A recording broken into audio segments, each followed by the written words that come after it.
when we were all kids, we had dreams. We had things we wanted to do, but you may ask yourself, like, where did those dreams come from, right? Because you're in first grade, you're in kindergarten, you're in preschool, whatever, and you have different dreams than the kid next to you. But why is that different? Besides just the way you're grown up and what your environment looked like. Like, why was I like wanted to dream of being a pro soccer player, and the people next to me were dreaming of wanting to be astronauts or pianists or NBA players, basketball players. They were dreaming of being teachers. They were dreaming of all these things. You know, we had those career days at school growing up, like, what do you want to be? And everyone has something they wanted to be. But the dreams go even beyond what did you want to be. It was, a lot of times as a kid, we had dreams of, what did we want? Oh, I want a bike. I want a dog. I want an Xbox. I want to go on a trip, right? But where do these dreams come from? And I think it isn't until recently in my older age, I'm only 25, but I've understood where the dreams are coming from.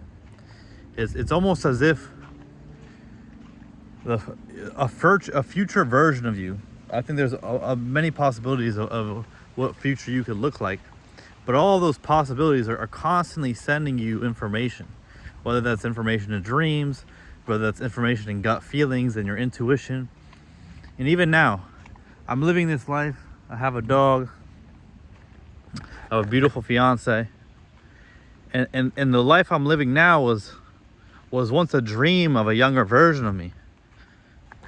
But we only got there because the me now was sending signals to the and even, like, this is kind of a mind fuck, and I'm trying to do my best to explain myself, but I think even right now, like, there is come here, there's a younger version of me dreaming of this life that I'm living right now, like literally, like, and everything that's happening, and even now, like, I feel like I'm constantly sending information back to my child self, because there's still timeline, you know, that timeline still exists of me being a child.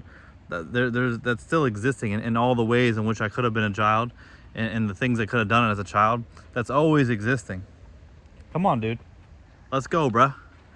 And so, and even now, so what are the dreams I have now? Well, the dreams I have now are things that 40-year-old me is sending to me.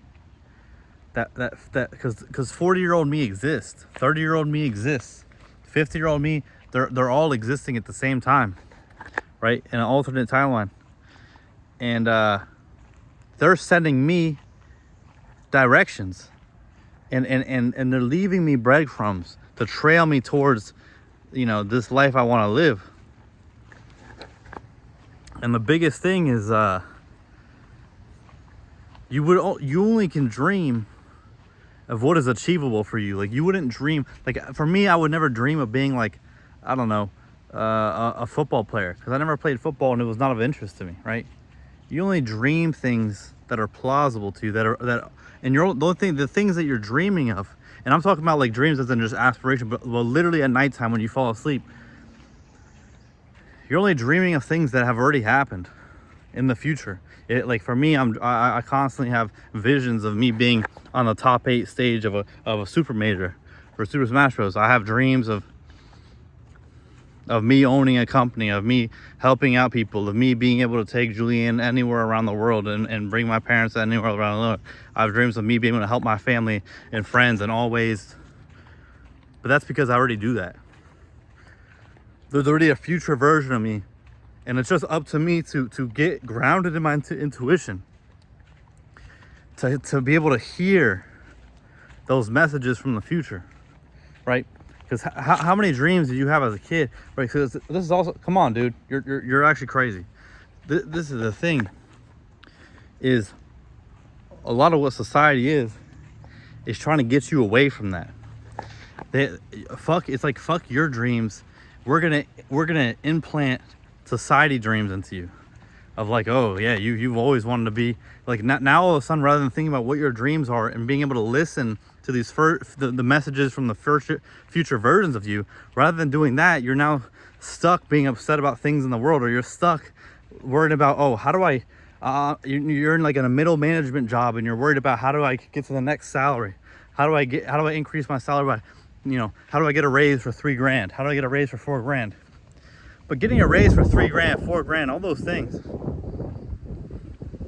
was never, they could be steps to where you want to go, but that was never something that younger you envisioned, right? Like that was never something that was a dream of any version of you. That was never a dream. It's like getting stuck in an office job doing stuff, right? But that is what society does. It makes it, you need the money, and you need to, and a lot of the society is a scarcity mindset, which is, a lot of spirituality and building a relationship with God is being able to wait and trust. And when you look at reality and it's just collapsing before you, to sit in that and trust that God has it handled and that the universe has it handled. That doesn't mean, I'm not saying be a slob and sit at home and do nothing. I think you have to be doing a lot of things to be able to hear and to be able to have the confidence and the faith to hold it down like that, to just move like that. But I'm saying, like, once again, bro, that spiritual kind of frequency gets bogged down by all these things in this life. All these things on earth are made to kind of block that frequency. Come on. And so what I'm saying is that right now, in a spiritual sense, in all sense, think back to 8-year-old you. That's still a person. There's still a version of you that's 8 that's living, like in the exact same. That's a parallel timeline, right? So they're think back to like 8-year-old you, and having their dreams of whatever it is.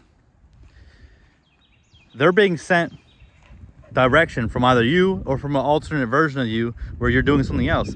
Like I wanted to be a pro soccer player, and I could have been. Like, who says I couldn't have been? I definitely could have been, but I just didn't.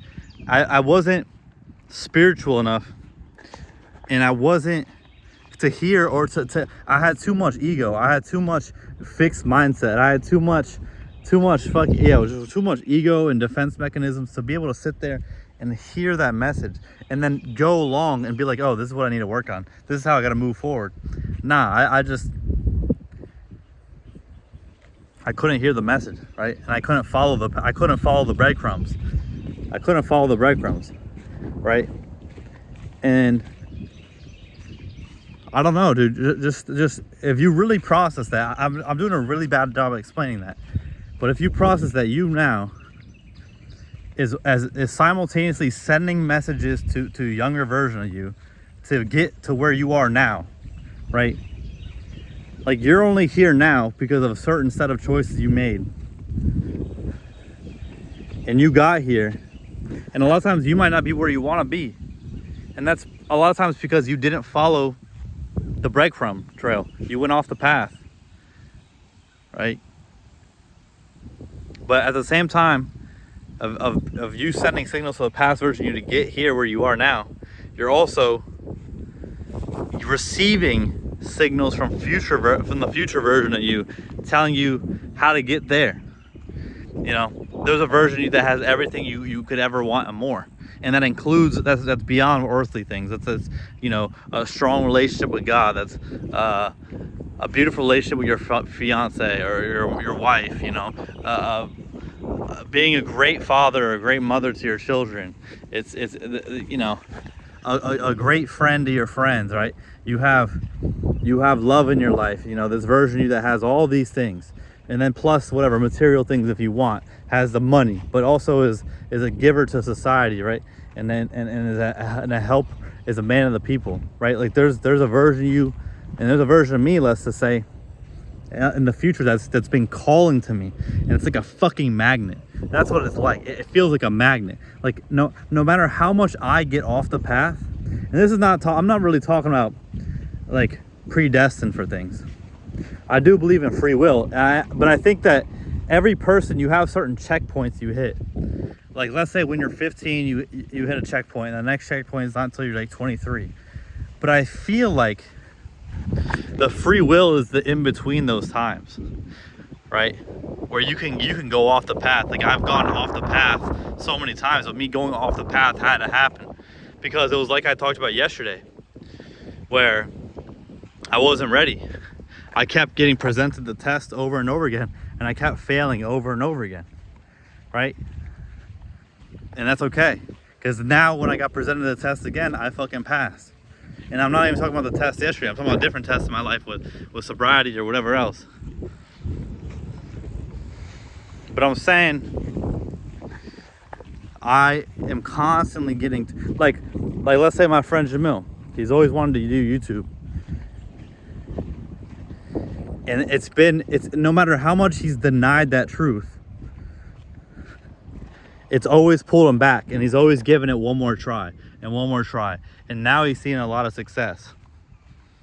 So there's always he's supposed to do that, because there's this version of him and his 35, when he's in his version of him that's 40, that's like telling him exactly what to do, and he's just listening. And for now it clicked. He's like, oh, I guess I was supposed to be doing this the whole time. Yes.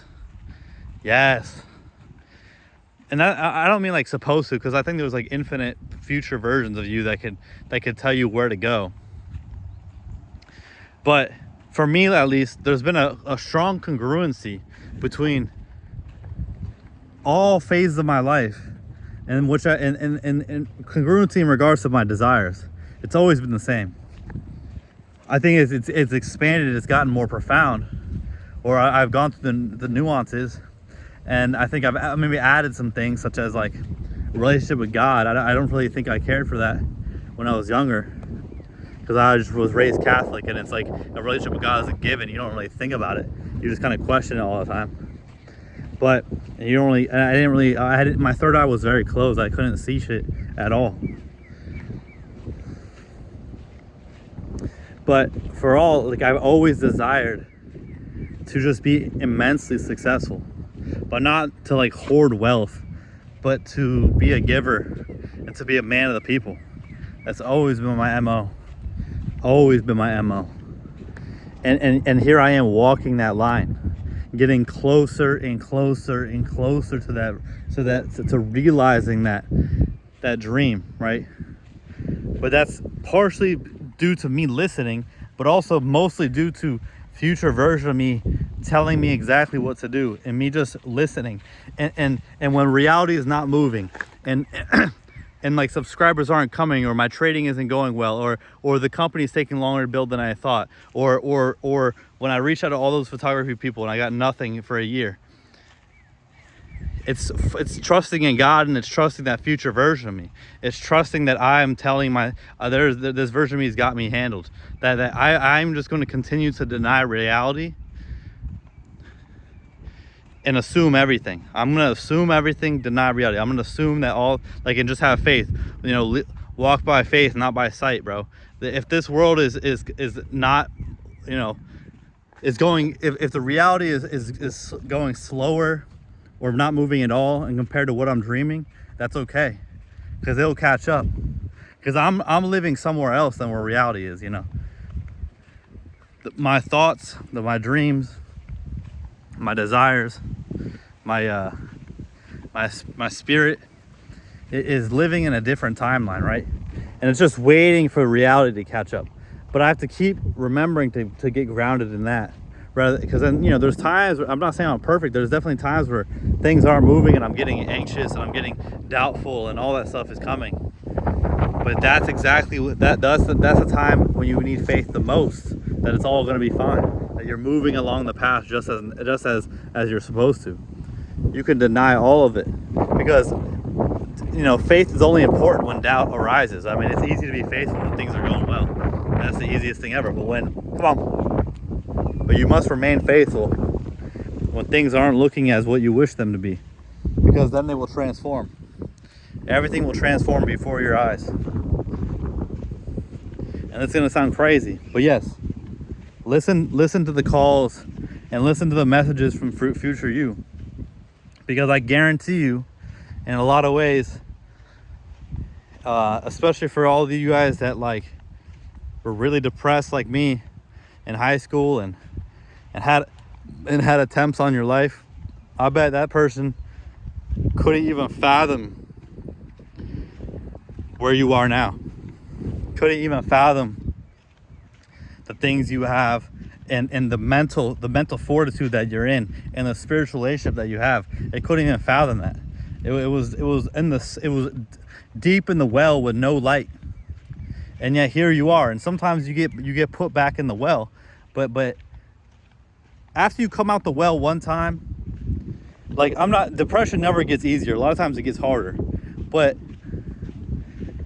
the thing is though, after you pull yourself out one time, no matter how bad it gets, you have this knowing, even when you don't want to believe it, that you'll get out again, because you've already proved it yourself. It happened and you could do it once, right? And it wasn't a fluke.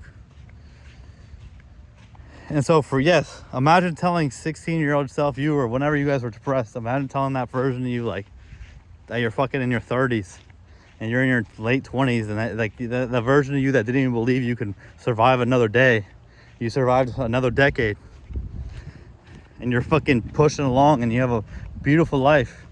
And even if you don't have a beautiful life, you're still breathing, bro. You're still pushing forward. And in spite of your brain essentially trying to eradicate itself, and in spite of the world trying to get you to the world, and in a spiritual sense, the spiritual warfare, the enemy trying to take you out, you stand tall, bro.